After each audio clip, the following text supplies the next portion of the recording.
Bonjour tout le monde, c'est Romilou. Comment allez-vous aujourd'hui? J'espère que vous allez bien. Écoutez, moi je suis très contente à nouveau de vous retrouver ce matin. Merci infiniment d'être là et merci pour vos abonnements. On arrive tranquillement aux 1500, donc ça va être chouette. On va pouvoir faire le concours dont je vous ai parlé. Et puis merci pour vos commentaires, merci pour vos likes, tout ça. Vous savez que c'est important, très important pour que la chaîne puisse vivre et être un petit peu regardée. Donc, merci infiniment à vous toutes et tous. Alors, aujourd'hui, je voulais que l'on teste ensemble le Gloomy Lenormand et qu'on fasse un petit tirage ensemble. Alors, bien sûr, vous connaissez, hein, je pense, à ce jeu. Donc, Eva Pirot qui a fait les illustrations et Claire Duval qui a fait le texte. Alors, bien sûr, on va s'aider du petit livret parce que vous savez qu'il y a des questions qui sont pour le shadow work qui sont vraiment parfaites. Donc, on va se servir du petit livret. Et donc, je vais prendre le jeu. Alors, je vous le représente, mais je crois que rapidement, que vous le connaissez bien déjà. Voilà. Hop, le dos. Une excellente, excellente qualité. Et voilà un petit peu le style de carte.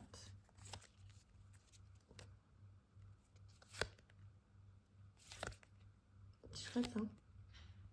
Très, très bonne qualité, qui glisse très, très bien. Les illustrations sont incroyables. Et puis, moi, les textes, on va voir ensemble, sont superbes. Avec Claire Duval, hein. On savait qu'on ne se trompe pas. On savait que là, on pouvait y aller les yeux fermés sur ce jeu. Voilà, et puis toujours, hein, donc ceci, ça c'est bien aussi. Ça a été édité chez Célia Mélesville, hein, dans sa boîte, on dit pas sa boîte, dans sa maison d'édition, excusez-moi. Voilà, donc en français et en anglais. Les petits mots-clés. Allez, on y va. On va tenter un tirage ensemble. Et puis moi, je vous dirai un petit peu ce que j'en pense. Alors, on y va. On mélange.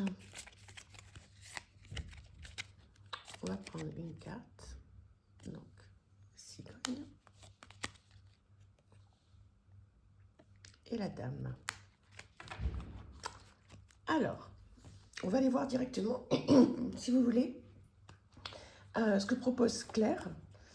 Alors, la cigogne, la carte numéro 17. Alors, on regarde ensemble. C'est bien comme ça, c'est chouette. Alors, si vous tombez sur cette vidéo et sur cette carte, hein, donc forcément, c'est pour vous. Alors, dans une des petites chambres du manoir, j'ai découvert un adorable livre de contes tout jauni. Je vous le rapporterai et peut-être fera-t-il renaître en vous les doux souvenirs de votre enfance, avant votre départ précipité pour la ville. Dans l'imaginaire populaire, c'est la cigogne qui dépose le nouveau-né sur le seuil de la porte. Elle va donc annoncer la naissance d'un enfant ou d'un projet. Elle peut aussi signifier le mouvement, un déménagement, un moment de transition ou bien que des progrès vont être réalisés. La carte précédente indique la situation de départ et la carte suivante ce qui est proposé comme changement. Donc, vous savez que la carte suivante ici, c'est la dame. Donc, on va dire que c'est vous. Changement, migration, amélioration, progresser en mouvement, naissance littérale ou symbolique, déménagement. Qu'est-ce qui est en train de naître dans ma vie? Donc effectivement, là, elle disait que la carte qui suit est proposée comme changement. Donc, effectivement, il va y avoir certainement du gros changement. Et qu'est-ce qui est en train de naître dans votre vie? Est-ce que vous êtes en train de vivre une nouvelle relation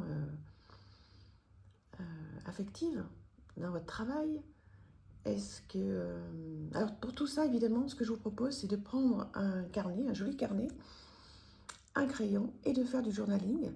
C'est-à-dire que là, on est vraiment aidé. Hein. Donc, vous avez la question au regard de la carte. Donc, on reprend ce que veut dire donc, la cigogne. Hein. Là, vous avez la signification et les mots-clés.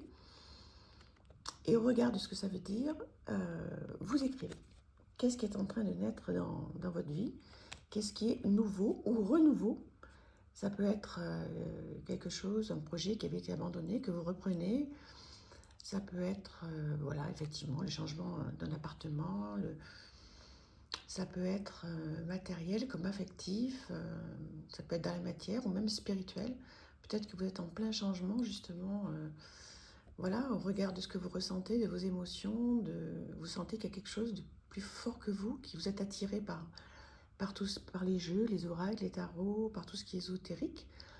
Et c'est peut-être un vrai changement, une vraie découverte. Ou alors vous êtes intéressé depuis longtemps et puis là maintenant, ça y est, vous passez le cap et vous vous lancez par exemple dans le journaling. Suis-je à l'aise dans les moments de changement? Et pourquoi?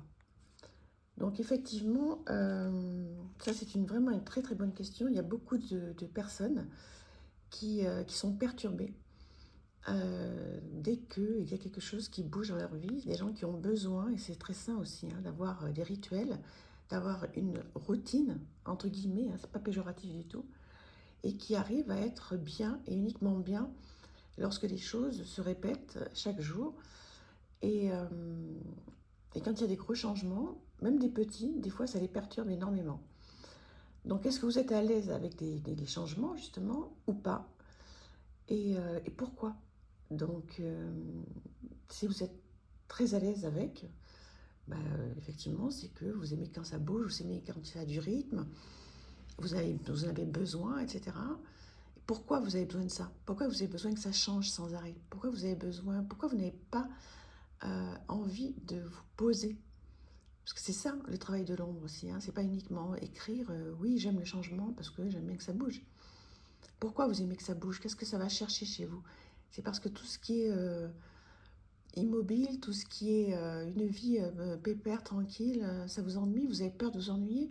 Pourquoi vous avez peur de vous ennuyer? Parce que vous n'avez pas de passion, parce que voilà, vous êtes peut-être comme une abeille dans un bocal, vous avez besoin que ça bouge, que ça bouge, que ça bouge, pour ne peut-être pas penser à qui, à quoi, pourquoi. Voilà, toutes les questions à se poser. Et qu'est-ce que l'idée de la naissance d'un enfant génère comme émotion chez moi? Donc là, c'est une bonne question aussi. Est-ce que vous avez eu des enfants? Est-ce que vous n'en avez pas eu? Est-ce que ça se passe bien avec eux ou pas? Si ça se passe bien, c'est très très bien de le noter, mais pourquoi ça se passe bien? Est-ce que vous êtes dans le don de vous pour que ça se passe bien? Est-ce que c'est naturel? Est-ce que vous dites rien quand ça va mal pour ne pas créer de conflit? Et pourquoi vous ne voulez pas créer de conflit? Ou est-ce qu'au contraire, la naissance d'un enfant, pour vous, si vous en avez eu, ça a été source de stress, ça a été source d'angoisse? Peut-être, ou peut-être que ça s'est effectivement divinement bien passé, mais est-ce que vous avez autour de vous des naissances, vos frères, vos sœurs qui ont des enfants, ou alors votre belle-fille, votre fille, peut-être que vous êtes grands-parents? Est-ce que c'est quelque chose qui vous génère une angoisse? Si c'est le cas, notez pourquoi ça vous génère cette angoisse. Et vous allez voir, il y a plein de choses qui vont arriver, et vous allez apprendre plein de choses sur vous auxquelles vous ne pensez pas. Donc voilà, un petit exercice qui est très sympa à faire. Merci encore Claire Duval, vraiment de nous avoir fait ça. C'est une petite pépite. Je trouve ça vraiment, vraiment top. Et puis je vais vous présenter un livre que vous connaissez, certainement. Il existe encore, bien sûr, vous pouvez le trouver sur la chaîne de Caroline Millet, Caro from Woodland. Et c'est un très très très beau livre d'automne. Il y a mon automne cosy, il y a aussi mon hiver cosy, et je crois qu'elle a même fait, je ne l'ai pas pris, mon printemps cosy, qui est magnifique aussi, il faudrait que je le prenne. Et du coup, ce sera pour l'année prochaine. Donc voilà, un petit peu le style. Donc c'est elle qui dessine tout, évidemment. Elle est tellement, tellement douée. Une partie 1 comme ça. Vous le connaissez, hein, je pense. Hein. Dites-moi, je pense qu'on est nombreuses à la voir. Elle fait des choses incroyables. Des dessins superbes. Vous voyez, il y a plein, plein de choses. C'est une petite pépite à avoir, vous voyez. Les jours de pluie avec un petit thé. C'est classique, mais ça fait tellement bien. Voilà, comment faire une guirlande de feuilles, pardon. Tous les livres d'automne qu'elle conseille.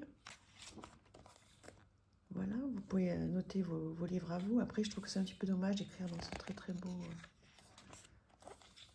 dans ce très beau livre. Les films d'automne qu'elle propose. Vous pouvez même noter les vôtres. Voilà, petite recette. Automne gourmand. Donc les légumes d'automne. Une recette à base de courge. Vous voyez, il y a plein de petites choses. Les fruits d'automne. Des recettes aux pommes avec des tartes aux pommes, des compotes, des chaussons.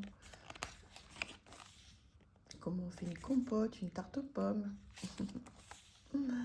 Les goûters d'automne, trop bien.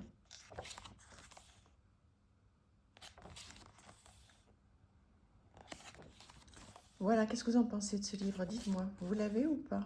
L'automne dehors. Trop beau. J'ai adoré, fait des choses magnifiques, hein, cette Caroline Lamigo. From Woodland, si vous le retrouvez. Caro from Woodland. Voilà, je l'ai dit correctement. N'hésitez pas à aller voir son site, elle fait des choses super. Effectivement, il faudra que je lui achète mon printemps cosy. Et je crois qu'elle est en train de faire mon été cosy. Ouais, une collection, trop bien. Voilà, voilà. Bah, écoutez, j'espère que ça vous aura plu, cette petite vidéo. Je vous fais de gros bisous et je vous dis à bientôt. Merci, au revoir.